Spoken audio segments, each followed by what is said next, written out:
네 번째로 마지막으로 야곱이 축복받은 비결에 대하여 생각해 보겠습니다. 여러분이 잘 아시고 조금 전에도 말씀을 드렸지만 인간 야곱의 일생을 보면은 그야말로 파란만장합니다. 그러나 그 파란만장한 인생길에서 성공자가 되어졌다는 것은 우리에게 교훈해 주는 바가 너무너무 많습니다. 그러나 야곱이 성공하는 대표적인 비결은 붙잡는 것입니다.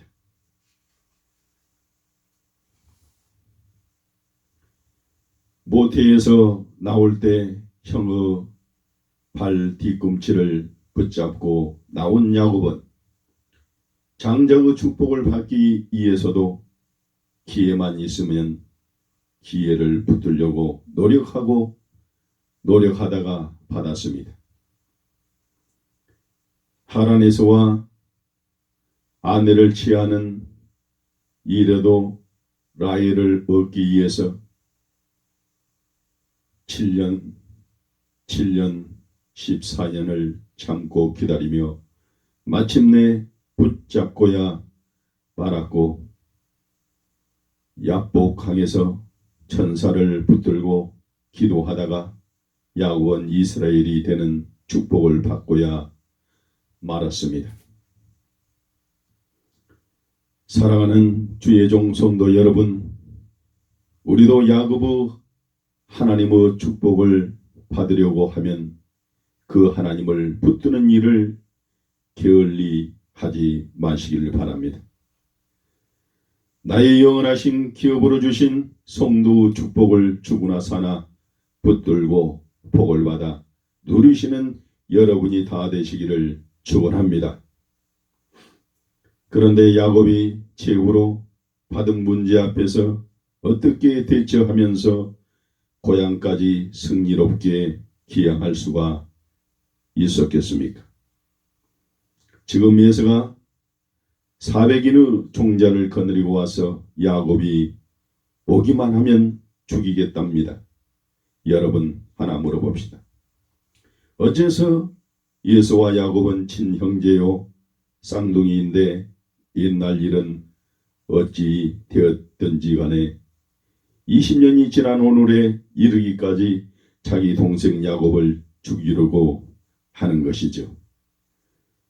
누가 말 한번 해보세요. 친형제 간에도 살다가 보면은 치고받고 싸우기도 하는 것이죠. 그러나 싸웠다가도 하루 이틀 지나면 언제 그랬던가 하면서 형님 내가 잘못했어요. 아우야 내가 잘못했다 하고 화목하고 친해져 버리는 것이 형제간의 정의인 것인데 어째서 예서는 결혼도 하기 전 20년 전의 일을 가지고 아직까지 원한을 가지고 야곱을 죽이려 하는가 말입니다. 누가 간단히 대답해 보시죠.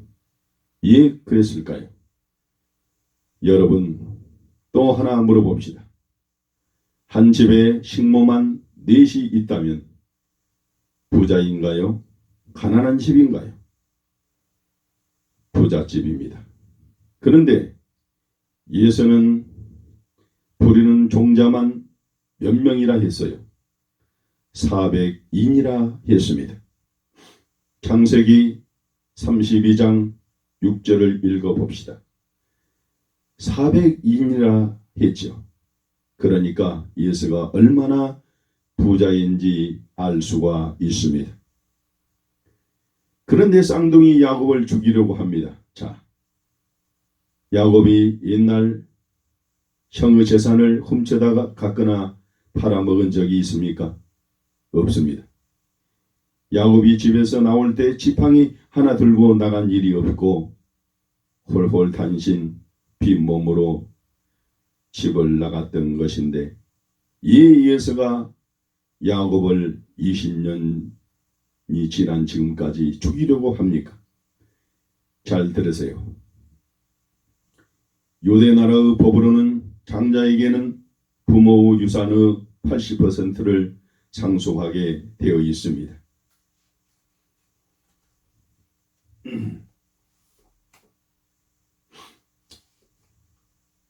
가령 땅이 10,000평이라면 8,000평을 큰 아들 장자에게 주고 작은 아들부터는 겨우 2,000평을 나누어 주게 되어 있습니다. 그렇다면 여러분 아버지 이삭이 장자의 복을 에서에게 빌어줬어요. 야곱에게 빌어줬어요. 야곱에게입니다. 그러므로 야곱이 오늘날에는 에서의 재산 8알이 그 나라 상속법에 따라 야곱에게 갈 것은 뻔하기 때문에 형 에서는 악착같이 야곱을 본국에 입국하지 못하게 하는 것이죠. 죽이는 것도 불사하겠다는 것이죠. 아셨습니까? 자, 그러니 야곱은 군사가 없습니다. 싸워봤자 누가 이기겠습니까? 그건 세 발의 피이고 새처럼 전쟁의 승패는 결정나 있는 것입니다. 그러나 여러분, 야곱이 이 마지막 결정적인 순간에 과연 그 시퍼런 칼을 뽑아들고 기다리는 이기 앞에 어떻게 결정적으로 승리하였느냐에 대해서 조금만 생각하고 말씀을 마치고자 합니다. 우리는 흔히 야곱이 야복강가에서 그저 기도함으로 했다고 간단히 짚고 넘어갑시다마는 창세기 32장을 보면은 야곱이 승리하는 몇 가지 비결이 있었습니다. 창세기 32장을 다 펼쳐 놓으세요. 첫 번째, 야곱은 이기 앞에서도 지혜로운 재정 정책으로 승리하였습니다. 다 같이 창세기 32장 13절로 20절까지 말씀을 읽어봅시다. 여기에 보면은 야곱이 고향 땅을 건너기 전에 먼저 재산을 갖다가 세 대로 나누어 가지고 먼저 건너 보내는 지혜로운 재정 정책을 쓰고 있는 것을 볼 수가 있습니다. 따라합시다. 야곱의 재정 정책, 그래서 재산을 세 대로 나누어 가지고 종들을 앞서 보내면 예서를 만나거든 예서가 분명히 물을 것이다. 야, 내가 네 사람이며 어디로 가느냐 할 것이야. 그러거든 너희는 예, 우리는 주의 종 야곱의 종들이요, 이 예물은 야곱의 주 예서라는 분에게 보내는 선물입니다 라고 했습니다. 그리하여 제일 먼저 때가 예물을 잔뜩 싣고 가나안 쪽으로 강을 건너갑니다. 짐승을 타고 기다리던 예서의 군대가 보고 주인에게 말하니 예서가 큰 소리로 말합니다. 너희들은 어디로 가는 군인고? 예, 주의 종 야곱의 것들이 없는데 주인의 형 되시는 예서에게 보내는 선물인 줄 아래요 라고 했습니다. 야곱의 종자들이란 말에 깜짝 놀라 보니까 야곱은 없습니다. 누가 옛날처럼 팥죽 한 그릇 같은 선물 조금 받고 제 꾀에 넘어갈까봐 라고 하는 마음을 풀지 않았습니다. 얼마 있다가 둘째 때를 보내면서 똑같이 말하라고 했습니다. 그랬더니 이번에는 예서의 마음이 좀 달라졌습니다. 저놈이 집에서 갈 때 부직갱이 하나도 안 가지고 갔는데 돈을 많이 벌었나 보지? 라고 하여 의아해 했습니다.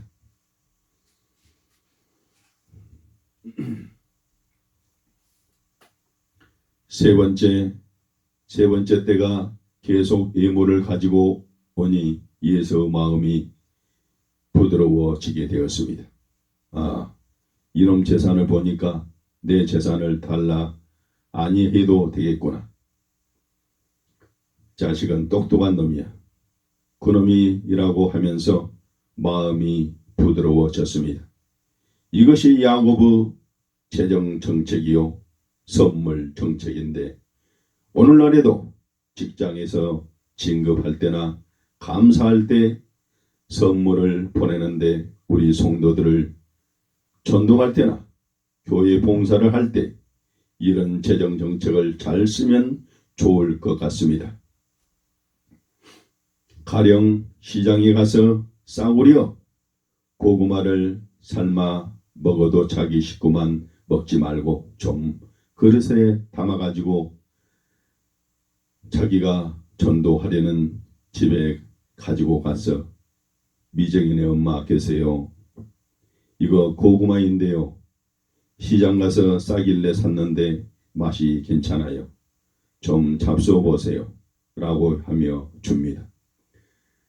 또 얼마 있다가 참외나 수박도 하나씩 갖다가 주면 주는 것 싫어하는 사람이 어디 있습니까? 각박한 세상에서 예수 믿는 성도라서 좀 다르구나. 그리하여 감화를 받고 전도하면 끌려 나오게 될 줄로 믿습니다. 왜냐하면 받아먹는 것이 있거든요.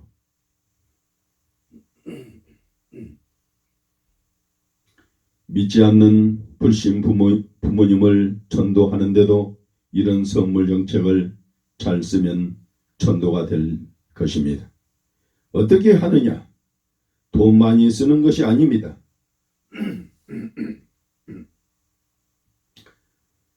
나갔다가 오거나 시장에 갔다 오면서도 조금만 것이 하나도 아버지 어머니 사다가 드리면서 이것 좀 입에 넣어 보세요. 이것 한번 신어 보세요. 하면서 예물 정책을 쓰면서 해보세요. 그러면 얼마 안 가서 시부모님 생각에 여보 아들 딸들 다 많지만 아무래도 이 아들네 집이 제일 부모를 편안하게 해줄 것 같아. 그러니까 이 애들이 제일 좋아하는 것은 우리 두 노친네가 예배당에 나오는 것이 좋을 거야. 우리 예배당에 한번 나갑시다. 하고 교회에 나오는 것입니다. 할렐루야. 정말입니다. 간단한 것 같지만 그런 것입니다. 그래서 이런 얘기가 있어요. 어떤 청춘 가부가 아들 하나를 기르며 살았는데 어느덧 장성하여 결혼을 시키고 보니 그 아들이 이제 부인하고만 속닥거리고 소곤거리는 걸 보니 청춘 가부 시어머니나 마음 둘 곳이 없습니다. 며느리가 그렇게 미울 수가 없습니다. 그러니까 시어머니가 며느리만 보면 눈이 이상해집니다. 그러니 며느리가 죽을 지경입니다. 그것을 눈치챈 신랑이 장마당에 가서 밤 한 마를 사다 주면서 여보 내가 어디 가서 점을 보았는데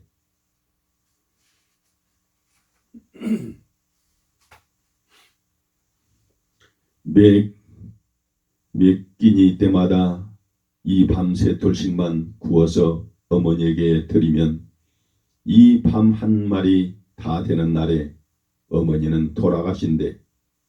빨리 매일처럼 구워드리요. 라고 했습니다.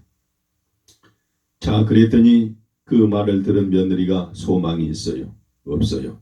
소망이 생겼습니다. 그래서 열심히 매일 매일 끼니마다 밤새토를 구워다 드렸더니 시어머니는 속도 모르고 얼마나 좋아하는지 그걸 동네방네 다니면서 며느리 자랑만 합니다. 그러다 보니 며느리도 시어머님이 좋아졌습니다. 그러는 사이에 밤 한 말은 줄어들게 되고 마침내 마지막 세 톨만 남았습니다. 그때 남편은 여보 그걸 마지막으로 구워드리면 어머니는 돌아가신대요 라고 하니 며느리가 하는 말이 여보 안 돼요. 어머님 없으면 난 못 살아요. 했다는 이야기가 있습니다. 다 마찬가지입니다. 남자들도 밖에 나갔다가 오면서 그냥 오지 말고 뭐 조그만 것이라도 부인의 수고를 생각해서 자꾸 사다 주면은 부인들은 힘을 얻고 위로를 받는 것을 알아야 할 것입니다. 두 번째로 야곱은 홀로 남아 철회하며 기도함으로 승리하였습니다. 창세기 32장 24절로 25절을 봅시다. 야곱은 홀로 남았더니 어떤 사람이 날이 새도록 야곱과 씨름하다가 라고 하였습니다. 야곱은 재정정책만 쓰면서 선물은 보내놓고 뒤에서 가만히 있는 것이 아니라 야복강에 무릎을 꿇고 기도하다가 천사와 씨름하며 전략 기도를 했습니다. 그렇습니다. 교회 조직을 잘하는 것도 좋습니다. 계획성 있게 일을 처리해 나가는 것도 좋습니다. 또 그래야만 되는 것이죠. 조직이 없고 계획성이 없는 교회나 사업은 성공할 수가 없습니다. 그러나 친밀한 개혁과 조직과 함께 힘쓰고 애쓰는 기도가 뒤따르지 아니하면 성공할 수가 없는 줄로 믿습니다. 교회 부흥을 위한 조직과 계획이 필요하지만 반드시 기도가 수반되어야 되는 것을 꿈에도 잊지 마셔야 할 것입니다. 세 번째로 야곱은 친절한 인사성으로 처세하여 승리했습니다. 야곱이 야복강가에서 철야 기도를 하며 천사와 씨름을 하는 기도에서 하나님의 보장을 받은 후에 한두 뼈는 부러져서 쩔뚝쩔뚝하고 걸었지만 믿음과 용기를 가지고 강을 건너 형 앞에 나타나게 되었을 때 그가 어떻게 했는가 보십시다.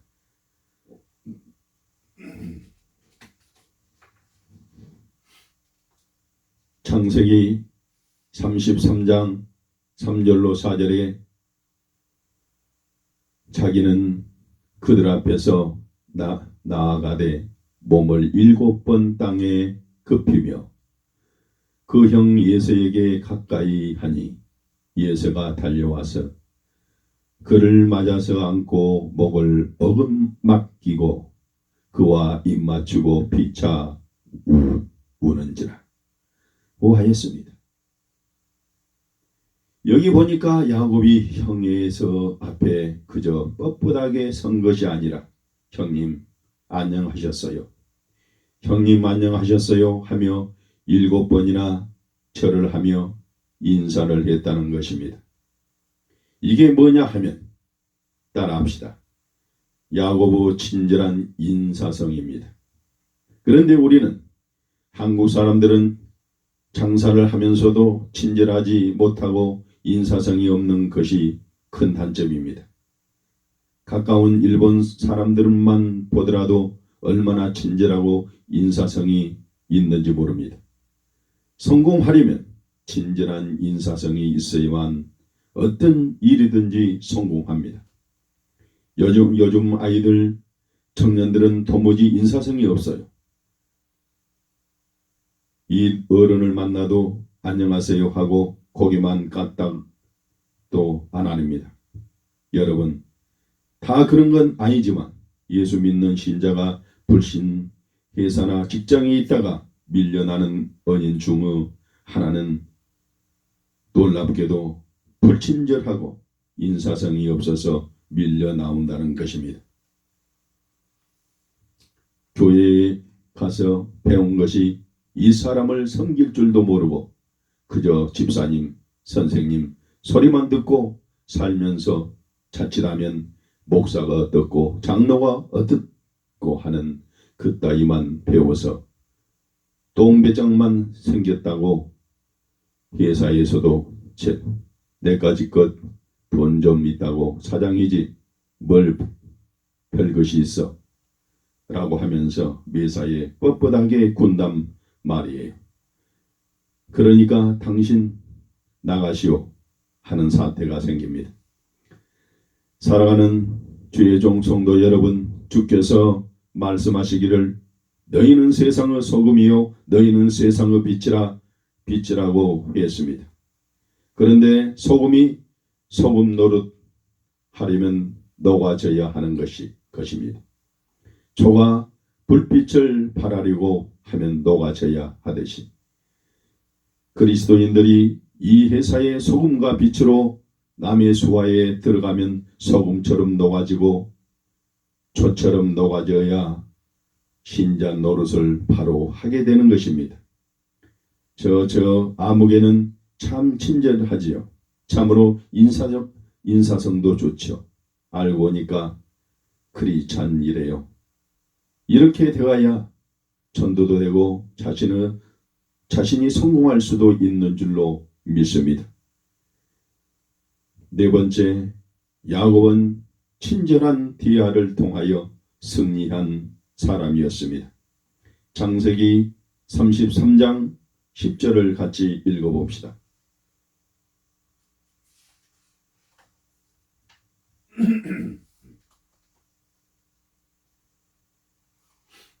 야곱이 가로되 그렇지 아니하니이다. 형님께 은혜를 얻어싸오면 정컨대 내 손에서 이 예물을 받으소서. 내가 형님의 얼굴을 배운즉 하나님의 얼굴을 본 것 같사오며 형님도 나를 기뻐하심이니이다 하고 하였습니다. 형님을 만나보니까 꼭 하나님을 만나는 것 같으네요. 그 말입니다. 얼마나 친절한 언어의 소유자입니까? 그때 아마 예수가 너무너무 좋아서 그래. 글쎄 다른 사람도 날 보고 남자답게 잘생겼다고 말하는 사람은 있지만은 너처럼 하나님을 만난 것 같이 말은 처음이다. 기분 좋다. 그랬을 것입니다. 따라서 합시다. 우리도 야곱처럼 대화에 승리하자. 좋은 말과 대화는 다른 사람의 마음을 움직이는 이력이 있는 것입니다. 그런데 대학 시험에 재수를 해서 시험을 쳤어도 떨어진 아이에게 야 이놈아 한강물도 가물어 말랐더냐. 그러고도 투신 자살도 불합격이야. 라고 하며 쏘아 붙인다면 그 학생이 어떻게 되겠어요? 가뜩이나 낙심된 아이가 어떻게 되겠는가 말입니다. 그럴 때 잘못되는 수도 많은 것입니다. 그럴 때일수록 부모는 친절한 음성으로 사랑하는 내 아들아, 그래도 내 머리는 내 머리보다 나아요. 실패는 성공의 어머니란다. 다시 힘을 내봐. 하나님이 붙잡아 주실 거야. 그렇게 말해준다면 그 말 한마디가 낙방의 쓴 잔을 마시고 낙심 중에 있는 아들에게 얼마나 힘이 되고 위로와 격려가 되겠습니까? 사랑하는 성도 여러분, 교회에서 목사가 설교하는 것도 그래요. 여러분, 미안하지만 목사가 설교 한 편을 마련하여 설교한다는 것이 얼마나 피땀을 쏟는 곤욕을 거쳐서 하게 되는 줄 아시겠습니까? 잘 모르는 분이 많을 것입니다.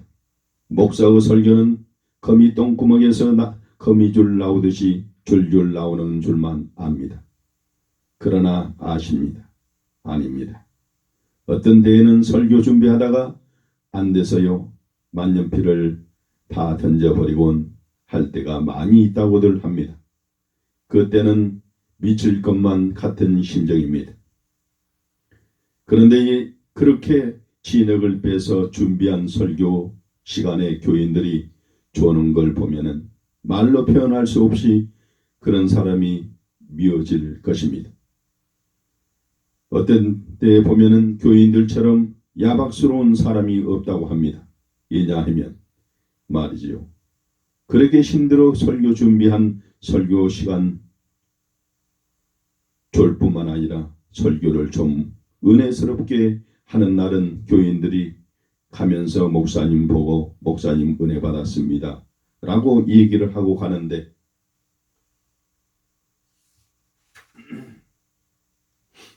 설교가 조금 은혜가 없으면은 나가면서 인사도 안 하려고 합니다. 마치 짜장면 먹고 주인 보고 나가는 식으로 되고 맙니다. 여러분, 사실은요, 주의 종들이 설교를 잘했을 때보다 설교를 못했을 때 더 친절하게 인사를 잘하고 가시기 바랍니다.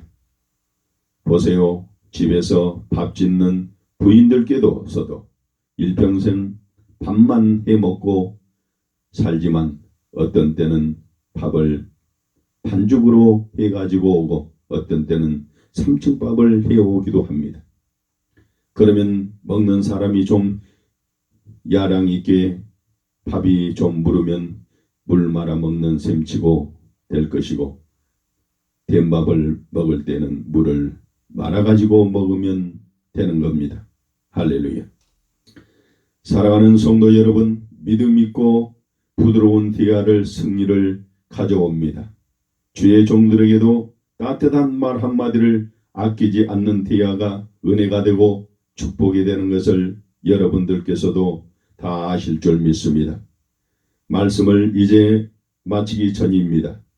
아브라함과 이삭과 야고보 하나님은 아브라함처럼 순종하며 주 안에 사는 자를 마침내 모든 축복으로 거부가 되게 했습니다.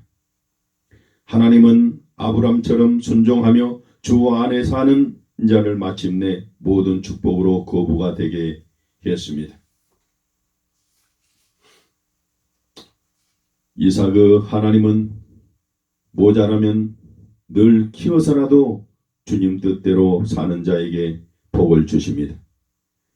야고보 하나님은 너무 똑똑하고 약삭 빠르고 영리하면 잘나서라도 주님 찾는 자를 축복하시는 하나님이시라고 했습니다. 여러분, 아브라함과 이삭과 야고보 하나님이 우리의 하나님이시니 저와 여러분도 축복 후 조상들이 받은 축복을 몽땅 받아 누릴 수 있기를 축원합니다.